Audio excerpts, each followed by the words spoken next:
Good morning. Welcome to the Ann Arbor Democratic Party's 2022 primary election mayoral candidate forum. I am Jessica Kelly, the chair of the Ann Arbor Dems and a resident and voter in Ann Arbor's 5th Ward. Today's event is not a traditional debate. Rather, our format will consist of a 2-minute opening message from each candidate, and then a series of pre-released questions with a strict 2-minute response time for each candidate. Finally, we will have closing statements with a 2-minute time limit. There will be no rebuttals to responses, so we ask that each candidate focus on answering the questions in ways that are factual, highlight their own aspirations for this office using professional decorum and language that is appropriate for all audiences. Candidates should mind their own time and be aware that the moderator does have the ability to mute microphones. I'd like to welcome our candidates, Ms. Ann Bannister, former city council member, and Mr. Christopher Taylor, current mayor of Ann Arbor. Per the order that we drew randomly before this broadcast, I'd like to invite Ms. Bannister to share her opening message. Thank you. If you're ready, we are now ready for the opening comments from Ann. Please go ahead. Good morning. Thank you, Jessica Kelly and the Ann Arbor Democratic Party for today's forum. I'm Ann for Ann Arbor, and I'm running so that I can make a positive difference in the lives of residents, and in the words of Congressman John Lewis, be good trouble. My unique qualifications include that I'm a lifelong Democrat and a native son of Ann Arbor. I've lived here for 48 years and am a proud graduate of the Ann Arbor Public School system, which provided me with a strong foundation in knowing that diversity, equity, and inclusion helps all of us with better decision-making and problem solving. I'm a graduate of University of Michigan and have a lifelong career in personal finance education and financial planning, which gives me a lens of high-quality customer service to others and good budgeting. In 2009, I started to become involved in local politics, serving as treasurer and co-chair of the Ann Arbor Democratic Party and treasurer for Yusuf Rabi during his 3 terms as county commissioner. From 2017 to 2020, I was honored to serve and represent the people of Ann Arbor as a Ward 1 city council member. My priorities include inclusivity for everyone, and I want to continue to use my skills at listening and problem solving to have robust community engagement in everything that we do. I want to further explore cooperative housing and home ownership options for all ages, which is a #1 way to build intergenerational wealth for individuals and families. And I want to focus on better land stewardship, including preserving our mature trees and woodlands and their value to future generations and our shared ecosystem. Thank you. Thank you. Mayor Taylor. Thank you so much for having this forum. I'm Christopher Taylor, the mayor of Ann Arbor, and I in Ann Arbor since 2014, after a couple of terms on city council. Since I've been involved in local government, I've really been focusing on 2 broad sets of things for residents today and residents tomorrow. Number 1, improving basic services. Number 2, enhancing quality of life. Improving basic services, enhancing quality of life. I think we've done that over the past 4 and 8 years. With respect to basic services for residents today and residents tomorrow, we've maintained a strong bond rating. We have a strong fund balance. We've accelerated cleanup of 1,4-dioxin in PFAS filtration. We spent $30 million a year on our local and major streets, roads, sidewalks, and bridges. In fiscal 21 alone, we had 58 miles of preventative and road maintenance. We've worked on our pedestrian safe projects for our schools. Police and fire responses are down. Wastewater treatment plant discharges in full compliance. For quality of life, we've installed a divergence and deflection program, miles of new bikeways. I've worked to instigate an unarmed response program development, hundreds of new permanent housing with 1,000 more on the way. We've reduced our greenhouse gas emissions, recognized holidays supporting our communities, and my initiative obligated all public restrooms to include free menstrual products. Going forward, we need to continue to improve basic services and enhance quality of life with expanded road maintenance, modernizing our water treatment plant, expanding composting, recycling. We need to implement unarmed response, launch our first DEI director, approve new units of housing everywhere in our city. We need to ensure sustainability by funding and implementing A20, commissioning solar fields, rooftop solar, energy programs for lower income residents and unarmed and for neighborhood resilience centers. Thank you, Mayor Taylor. Thank you. We will move into our questions. The candidates have had these questions beforehand, and so we're really excited to hear about their thoughtful responses to each of them. Again, there will be a 2-minute limit to each, and we are going to reverse the order in which they start. So Mayor Taylor will be starting with you with our first question. What is the most important issue in Ann Arbor, and how will you approach it using an equity lens?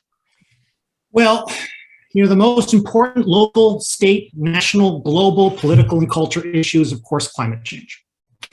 And that's essentially a scientific fact, and that's something that we need to do as a community by focusing with earnest and rapid diligence on implementing our A20 program. We need to fund it and we need to deploy it. We're going to do that, of course, because we're always focusing on equity, making sure that we don't leave anybody behind, because environmental justice teaches us that all too often benefits flow to the rich, and that's just something unacceptable. We're doing that already by focusing on our lower income areas of our community. We're emphasizing energy engagement in the Bryant community, in the Bryant neighborhood by way of example, and this is going to be something you're going to see throughout our community. Further, I also want to say that I'm going to fight the hypothetical a little bit as to a single issue. We have so many issues, and it's incredibly important that whoever is serving as mayor or on council be able to engage residents today and consider residents tomorrow, engage with colleagues and staff and experts to approach all of our problems. We need to work on affordability. We need to work on improving our basic services, enhancing quality of life for residents. We need to work on promoting equity everywhere in our community, ensuring that it's always part of our systems, of our analyses, whether we're rolling out new sidewalks, whether we're expanding our tree canopy, whether we're deciding where and how to implement services. Considering equity in our analysis of where and how to act is something that's just simply fundamental, and it has to be part of doing business, period. Thank you. Ms. Bannister, same question. Would you like me to repeat it, or you have it? I got it. Thanks. Go ahead. Yes, there are many complex and interrelated issues facing our community. My most important issue is listening to all community members and helping amplify your voices. Whether it be robust, inclusive, citywide engagement in updates to our comprehensive plan, or exploring cooperative housing and home ownership options for all ages, or preserving our woodlands and ecosystems, or shining a light on repairing our roads or increasing mental health services, or continuing to encourage the EPA involvement in cleanup of our Gelman plume. In all cases, we need more transparency, efficiency, and data-driven decision-making in our local government. As the University of Michigan grows, it's helped create a housing shortage, and affordable housing is being replaced with more luxury developments. We need to maintain and seek more affordable housing options, and I'd like to work with our regional partners, including the statewide housing plan from MISHDA and also our partners at U of M and Washtenaw County. I look forward to using my skills and experience to help guide the community in everything that we do. I'm a candidate who believes in government by the people, for the people. As I did while I was on city council, as mayor, I would continue to advocate for full disclosure, transparency, accountability, and plain language, and making sure that all of our neighbors have a welcoming and efficient experience when they engage with local government and City Hall. Thank you. Thank you. We'll move into our second question. Again, reversing the order. So Ms. Bannister, you'll go first.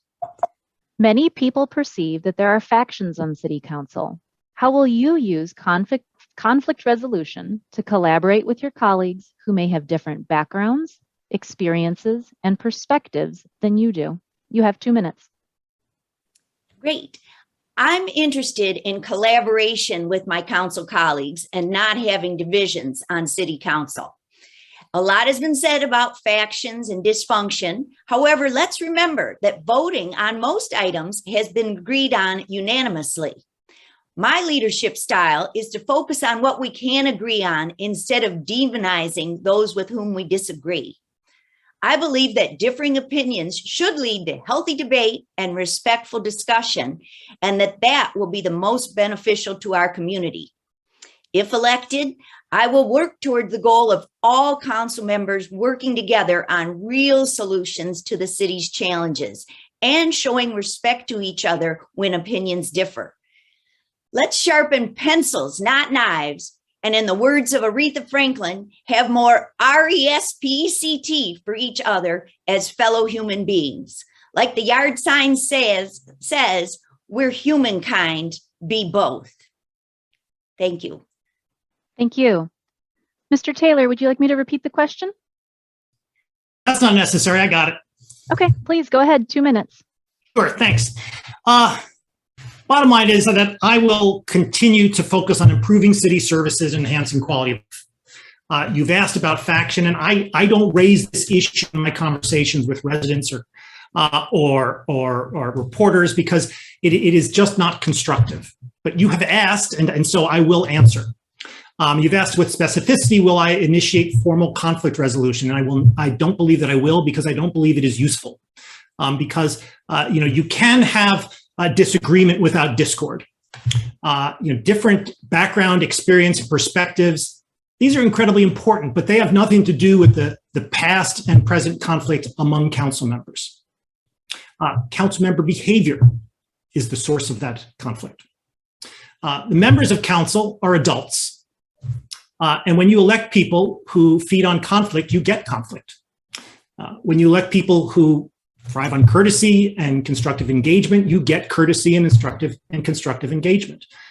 We are all grown-ups. We're all responsible for our own behavior. I will and do tend to turn the other cheek when I'm attacked. But I will stand up for groups in the community, and I will hold people accountable and identify bad behavior when it occurs, because our actions and statements as council members, they reflect upon the city, they reflect upon its residents, and frankly, it's the job of the mayor to do all those things. It's important that council members conduct themselves in a manner that does honor to the city, that recognizes bad behavior, and that identifies it without malice or enthusiasm when it does, because we're here and folks are watching and they ought to. Thank you. Our next question, we will again reverse the order. So Mr. Taylor will go first. During the upcoming term, City Council will be tasked with updating the city's comprehensive land use plan. How will you ensure that the plan is equitable? Additionally, what are your thoughts about the recent pattern of growth and change in Ann Arbor? 2 minutes. Well, last part first, all successful cities grow and all successful cities change, and Ann Arbor is no exception. I loved Ann Arbor when I got here in '85, and there are parts of it that I of course treasure now and miss desperately. But we have to look forward as a community in terms of ensuring that our comprehensive land use plan is focused on equity and all voices. Fundamentally, we need to do better by outreach, and that's exactly what we're in the process of doing. We need to go out to communities within our whole community that have not previously been engaged in local government, and we need to let them know that their voices are important, and that we need to continue communicating that. We need to do that on the staff level, and we are. We need to do that at the council table, and we are. We need to make sure that folks understand that that they are part of their community. They are part of making land use planning for Ann Arbor for years to come. We also, I think, need to understand that land use has all sorts of different functions. It's not just something that Planning Commission needs to focus on. We need to make sure that the Transportation Commission is engaged, that the Energy Commission and Environmental Commission under the auspices, particularly of A20, are engaged. We need to make sure that our Human Rights Commission is engaged. You know, we have an affordability crisis here in Ann Arbor. We have economic segregation in our community, and it's not an accident. These are things that are the results of land use planning decisions over the decades. And if we want to change, we have to change. And, you know, I think we do that by outreach that is committed and diligent and never ending. Thank you. Perfect timing. Ms. Bannister, would you like to hear the question again? No. Please go ahead. 2 minutes. Okay. The overdue update to our comprehensive land plan will include not only the land use, but also 8 plans, including Parks and Recreation Open Space Plan, the Natural Features Plan, and the Transportation Plan. It's essential that the comprehensive plan engages the community members, and together we articulate our shared values and use a collaborative process. Community values and goals need to start with true public dialogue, and resident engagement needs to be the foundation of that process. The comprehensive plan update is a process, not a one-time endeavor, and needs to include implementation actions, monitoring, feedback loops, and updates to the plan, all with the robust involvement of the public. If I'm elected, I will enthusiastically take a leadership role in establishing and maintaining robust citywide engagement in the updates to our plan. I'm concerned that in recent years, major changes to land use and density have been and are being approved without proper notification and engagement with the public. Unfortunately, in a growing number of cases, the opportunity in the future for public hearings and a council vote has been delegated to unelected appointees on the City Planning Commission. I'm also concerned that council is upzoning property to the new TC1 zoning, which enriches a small set of landowners and developers without requiring community benefits. The housing crisis is nationwide and a worldwide problem. We need to find ways to lower housing costs, and I'm running out of time. The process needs to be inclusive. Thank you. You just made it. Thank you. We're going to move on to the next question. Ms. Bannister, you're first. How will you ensure diversity, equity, and inclusion in community engagement around topics of the land use plan review, but also constituent services and other matters impacting the lives of residents? 2 minutes. In addition to robust public events, surveys, and regular communication through traditional means and social media, we need to do better at engaging underrepresented constituencies to reach as wide a section of residents as possible. I have a proven track record of serving and representing local businesses and residents. Whenever the need has arisen, I have used my skills to facilitate better communication and representation of people who are struggling to communicate with our City Hall. It's not okay when we don't have inclusivity for everyone, including our African American and LGBTQ communities. We do not have enough diversity within our employees at City Hall in key positions. And I feel strongly that we need everyone to have a seat at the table, and we need more underrepresented people in leadership positions. For example, I was on City Council when we found and hired our Ann Arbor Police Chief, Michael Cox, and I was there to defend him when he was subject to a poorly considered leave of absence. I'm a strong advocate that having diversity is better for all of us. Whatever the situation, I'm proud of my track record and history of putting up the fight for diversity, equity, and inclusion, and representing people over profits and over elite interest groups. Thank you. Thank you. Mr. Taylor, would you like the question again? That's okay. Thanks. All right, go ahead. 2 minutes. So how am I going to ensure diversity, equity, inclusion in community engagement around topics such as land use or constituent services? Fundamentally, it's by constant communication and by walking the walk. We need, as a municipal as elected officials and as a municipal organization, we need to always reach out to community groups that do not come to us, because they're part of Ann Arbor too.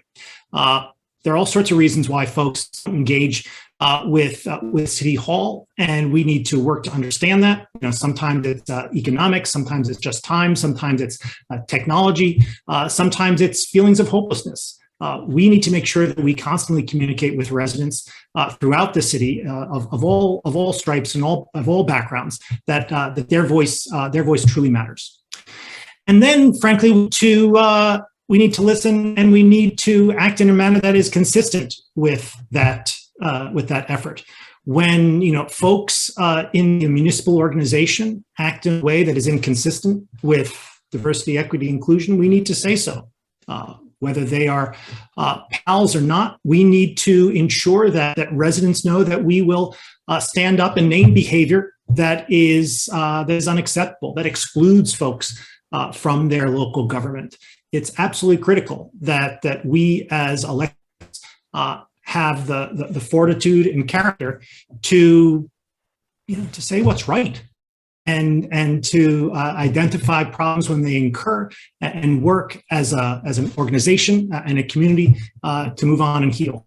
That's something that I've worked on doing as mayor over the past couple of years, and I certainly will continue if I'm so fortunate as to be reelected. Thank you. Stay with us for the next one. Our next question. Ann Arbor will be launching a pilot program for unarmed crisis response. What are your priorities and ideas for implementing a program like this in the city? 2 minutes. Thank you. Well, I'm incredibly excited about the potential of the unarmed safety response, something which I envisioned, and it was back in the summer of 2020. And then, after a couple of stumbles within the organization, I re-upped that conversation. One, and I'm so excited that we are here and continuing to move forward. Fundamentally, we have, as Dr. Jackson, the chair of ICPOC, has said, our police department is among the best trained in the state. But our police officers are not experts in everything, and every call to 911 is not an emergency. It's incredibly important that folks in our community have the ability to call a non-emergency number and obtain an unarmed response when the situation that they're engaging in is not an emergency. And so, my priority is to listen to what the community wants, to listen to what experts in the provision of unarmed safety response services tell us, and then work to devise a program that is effective for residents, that communicates with residents about what our options are, and is frankly over time sustainable. It's going to be an important change in our community. We do know that folks want the ability to call somebody besides 911. We do know that folks want restorative justice. They don't want every conflict to find its way into the criminal legal system. And this is, I think, an opportunity for us to, it's an opportunity to get something right for residents today and residents for the long term. I'm excited about working with current citizen groups, resident community member groups, and going forward. I think there's a lot that we can accomplish. Thank you. Ms. Bannister, would you like the question again? No, thanks. All right, please go ahead. 2 minutes. Okay.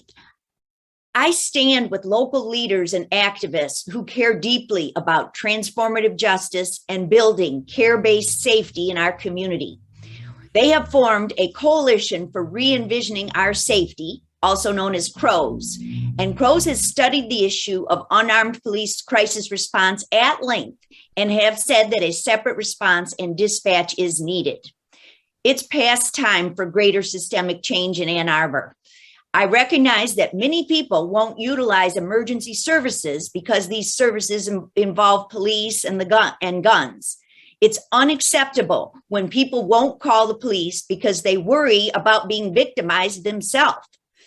Immigrants may worry that a call to the police could lead to someone they know being deported. Parents of teens on the autism spectrum worry that a routine traffic stop could end in tragedy if an officer misunderstands their child's anxiety-provoked behaviors. I support the plan to have a separate dispatch because it will protect many victims and even bystanders who might not even call for help if they have to call the police. Tragedies like what happened to Ora Rosser may have been prevented if we had an unarmed response team in place. I would also work with the CROWS team to provide a method for unarmed responders to involve the police when they feel it is warranted to protect themselves or the victim. Furthermore, as part of the CROWS proposal, I support their recommendation to include a social worker into 911 dispatch to train people how to route people calling in an emergency appropriately. Thank you. Thank you. And stay with us. We have our last question before we move into closing statements. The last question is that many of our club members want the candidates to address climate change and how Ann Arbor can achieve its A20 goals. How would you prioritize the 6 pillars of those goals and why? 2 minutes. If elected mayor, I would prioritize the strategy to significantly improve the energy efficiency of our homes and businesses. This is low-hanging fruit, and as Ben Franklin used to say, a penny saved is a penny earned. We need to weatherize our leaky big buildings and help homeowners and renters improve the weatherization in their homes. Number 2, I support the strategy to power our grid with 100% renewable energy. I stand with the A2 Public Power Group, A2P2, because currently 90% of DTE's energy comes from non-renewable sources and 58% of that energy comes from dirty coal. So even if we electrify our appliances and cars, we aren't making progress towards overall carbon neutrality. Number 3, I support the strategy to change the way we use, reuse, and dispose of materials. By using the sharing economy, we all win. And by updating our lifestyles and choices to reduce, reuse, and recycle, we benefit each other and our ecosystem. In addition to prioritizing those 3 strategies, I believe there is a climate crisis and that a plan to seriously address it is an important stand for our city to take. I support the A20 Climate Action Plan, and while I was on council, I was in fact one of the original advocates and co-sponsors of the 2019 resolution to create the plan. Furthermore, actions speak louder than words, and the city needs to do better at conforming to the words of the A20 plan. For example, all new construction should be made without the use of natural gas. And so if I'm elected mayor, I'll work diligently to move the city forward towards a more resilient and sustainable environment. Thank you. Mr. Taylor, would you like to hear the question? No, that's all right. All right, I'm good. Please go ahead. 2 minutes. Sure. So we, as I stated on the upfront, have a climate crisis. Here in Ann Arbor, our opportunity to address the climate crisis is through the A20 carbon neutrality plan to create community-wide carbon neutrality by 2030.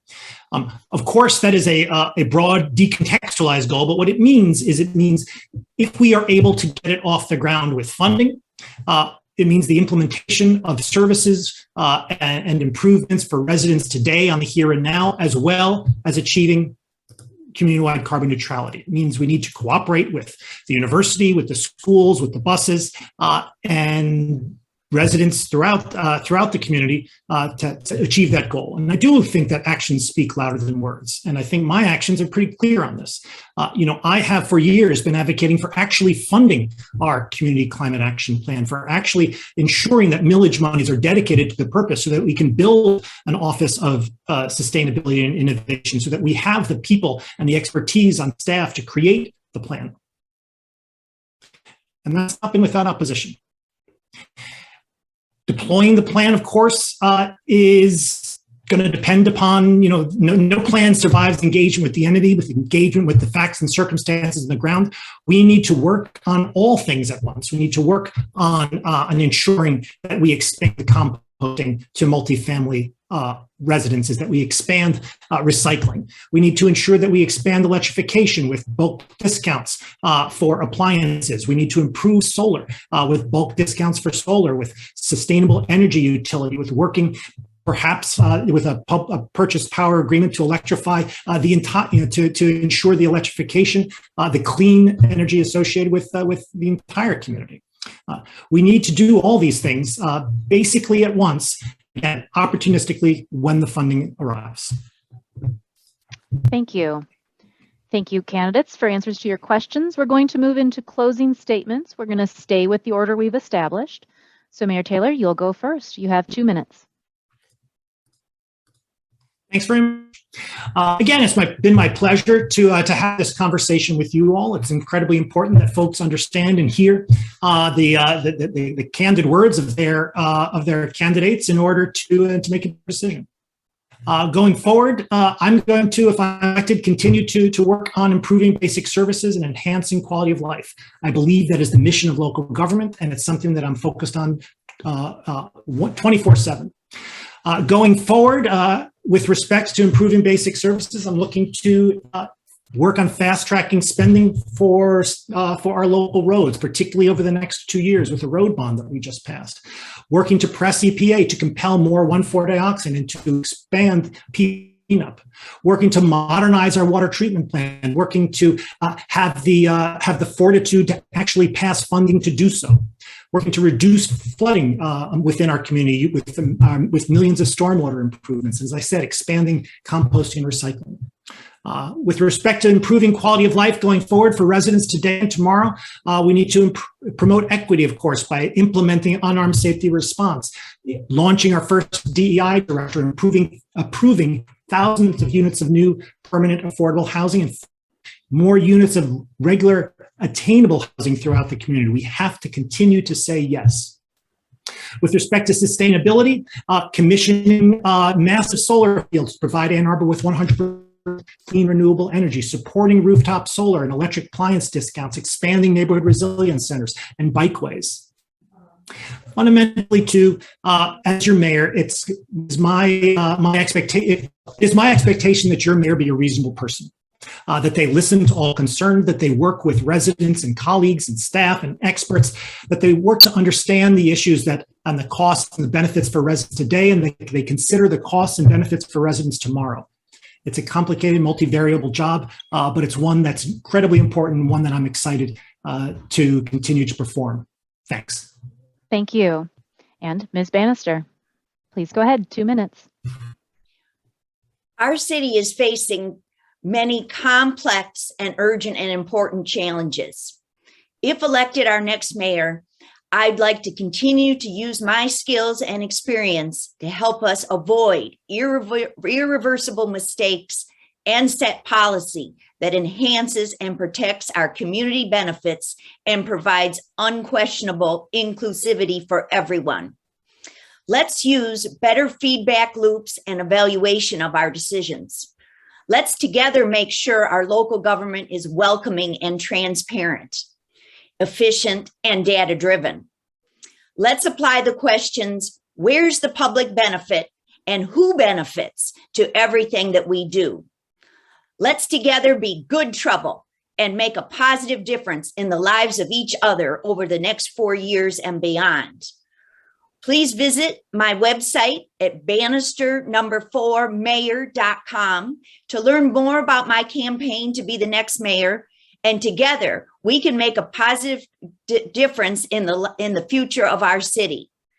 So thank you so much, Jessica Kelly, and all of the A2 Ann Arbor Democratic Party leadership and everyone who is listening and paying attention to this very important election.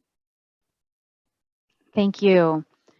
All right. I would like to thank each of our candidates today for joining us. We hope this forum was helpful for the voters in Ann Arbor. And I would like to personally invite the Democrats in the Ann Arbor area to join us online at Facebook or at our website, annarbordems.org, where where you can find information about our future events and ways to get involved. As a reminder, we have upcoming forums for the candidates for the various wards in Ann Arbor. On Monday, June 13th at 7 p.m., we are hosting a candidate forum for the candidates in Ward 1. Our moderator will be Carrie Reingens. On Tuesday, June 14th at 7 p.m., we will be hosting a candidate forum for the candidates in Ward 4, moderated by Susan Basquette. And on Thursday, June 16th at 7 p.m., we will be hosting a candidate forum for the candidates in Ward 5, moderated by Mary Hall Cham. You'll notice that 2 of our wards do not have candidate forums, and that is because the candidates in those wards are running unopposed. So we have invited them to answer these same questions and by video and give us a link. We will post their responses along with the recordings of the other ward candidate forums on our website and at our Facebook page. So please don't hesitate to visit those 2 sites to learn more.